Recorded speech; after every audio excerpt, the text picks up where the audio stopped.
Hello everyone, this is Colin once again. I'm making a video response to a man named Shakarel or Shagzarel, or excuse me, I'm pretty sure I'm mispronouncing your screen name. You all will be able to see it when I am finished with this video, because I'm going to post it as a video response if he'll accept it. Now, this user has been having a back and forth conversation with some Muslims on another video of mine. In fact, it might be two videos of mine. And to this user, Shakarel, I appreciate your input. This is not an attack on you. This is simply my view of one of the videos you made, because I saw that you were defending your position when you were having a conversation with some of the Muslims on my on some of my comment sections. So I took a look at your profile, and I saw that you had made two videos, and one of the videos you made was you essentially were trying to say that Muhammad was a false prophet inspired by Satan and such. So I went through, watched your video, and came up with these points, and I hope to refute some of the allegations you've made against the Prophet of Islam. First off, I would appreciate it if you could give your references in full, because you start off your video by saying that his aunt Soda bint Zara was a priestess of jinn, that Muhammad's wet nurse said that his mother thought that Muhammad was possessed. Now, I know where that came from. That's from Ibn Ishaq, and what's interesting is that that particular tradition is labeled unauthentic by Ibn Ishaq himself. He says, according to popular legend, and then he quotes this tradition. You say that in Islamic books, a person must be supported by a large number of jinn to charm jinns. Again, can you give your references? You said Muhammad's grandfather dedicated his father, meaning Muhammad's father, at the temple of the jinn priestess named Kupta. Again, can you quote your references? You said Muhammad's cousin Talib was kidnapped by jinn and never found. Again, can you quote your references? His cousin Jafar's two sons was attacked by jinn, and that Muhammad ordered that they may be charmed to free them from the jinn. Again, can you please cite your references? And you say that Muhammad used jinn to cast out jinn. Again, once again, please cite your references. Now, even if all these references are true, and that you can actually back up your claims by actually giving me chapter and verse or book page references, the fact is that just because some of Muhammad's family had dealings with jinn, or that they might have had interaction with jinn, does not make Muhammad any less of a prophet. Now, I think you're coming from a position where you think all jinn are bad. Not all jinn are bad. There are good jinn, there are bad jinn, according to Islamic theology. So I think that's what you're trying to paint a picture here, is that jinn are demons or something to that effect. Not all jinn are evil in Islamic theology. Now, you say that Deuteronomy 18:10 contradicts the fact, because you say that Muhammad ordered that the jinn should be charmed. And you take exception because you say that the Torah or the Bible contradicts Muhammad here. And then you quote a passage from Deuteronomy 18:10 through 11. Now, I know you're quoting a non-Jewish translation of the Torah. You're probably quoting some sort of Christian version. I have here the Stone edition of the Torah. And the Stone edition of the Torah is based on the earliest manuscripts we have of the Hebrew scripture, and it's based on the most literal translation and the highest scholarship of medieval and modern rabbis.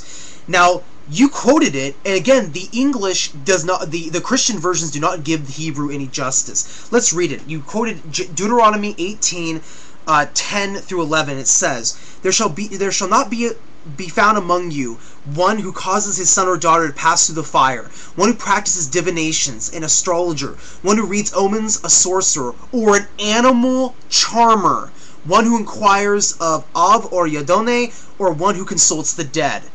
Okay.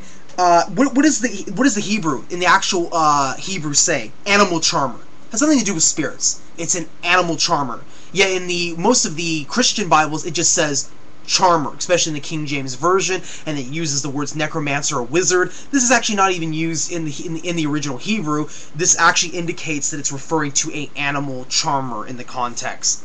And if you disagree with that, you can talk to the Jews about that.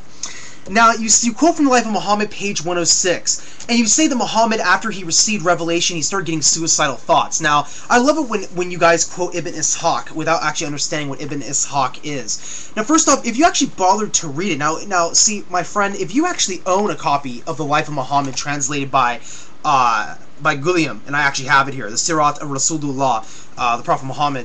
If you actually own it, I would like you to look at some key notes here. First off, on page 106, it's referring to the story in which he first received revelation. And it's a mishmash of various traditions, or basically recounted by various people, and some of them actually contradict each other, and most of the ones in here are not considered authentic by the science of hadith. Now, the one that you're referring to, by that he started having suicidal thoughts, was straight from Tabari. who's an historian, and as I've mentioned in my other videos, he's not considered authentic. This tradition is not considered authentic, and there's nowhere in the Sahih Hadith, Sahih Bukhari, Sahih Muslim that he actually thought of suicidal thoughts, etc. In fact, I have a book here by Martin Lings, who is an Orientalist. He's not even a Muslim, and it's called Muhammad's Life Based on the Earliest Sources. And in this book, he mentions the way Ibn Hisham and the authentic hadiths retell the story, or tell the story, excuse me, of the Prophet's first revelation. It says that he was in Mount Hira, he received the revelation, he was told to recite or to read, he got scared and he ran out. As he was running down the hill and the mountain, Gabriel said, Muhammad, you are the apostle of God. He then got to his wife's house. His wife comforted him, and also his wife's cousin told them, you know, you are not possessed and you are not mad. This is Gabriel who is trying to communicate with you. And then we have the various verses from the Quran which come down, and God is actually telling Muhammad directly, you are not a mad poet, you are not possessed, you are my messenger.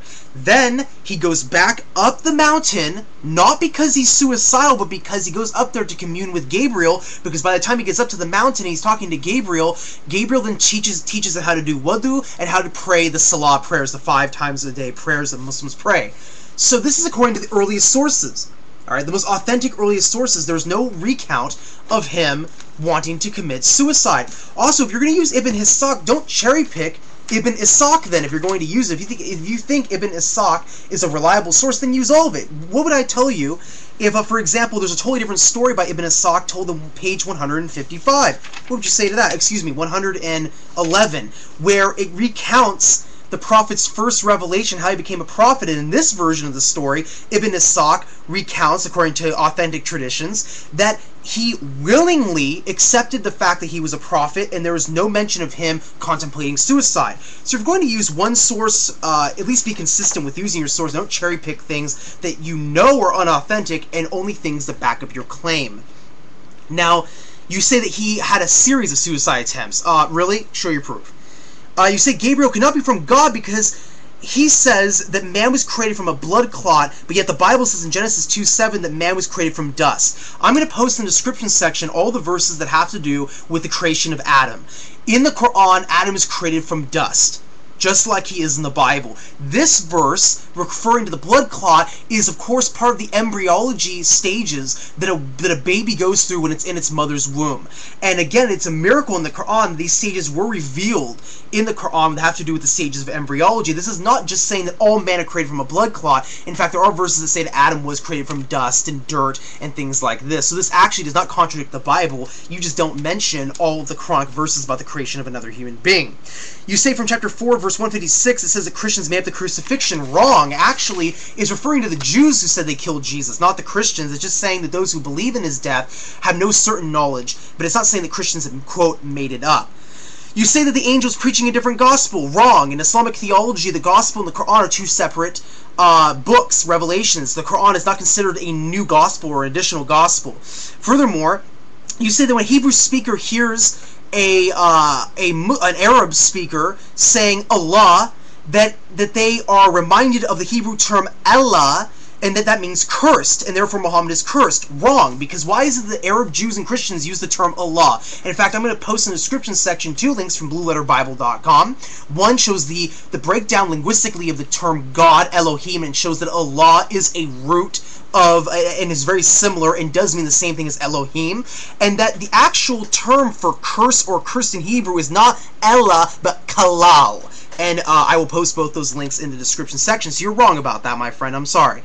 Let's see here. You mentioned that he was killed by poisoning. No, Muhammad did not die from being poisoned. Sorry, that is incorrect. In fact, you quote Jeremiah 23:15, verses 15 through 16 to prove that false prophets are killed by poisoning. In the context, the poisoning is actually the prophets of Baal and not just any random false prophet. First letter, John chapter 2, verse 22 says that the one who does not proclaim that Jesus is the Messiah is not from God. What do you know? Muhammad said that Jesus was the Messiah, so therefore, according to this, he must be from God.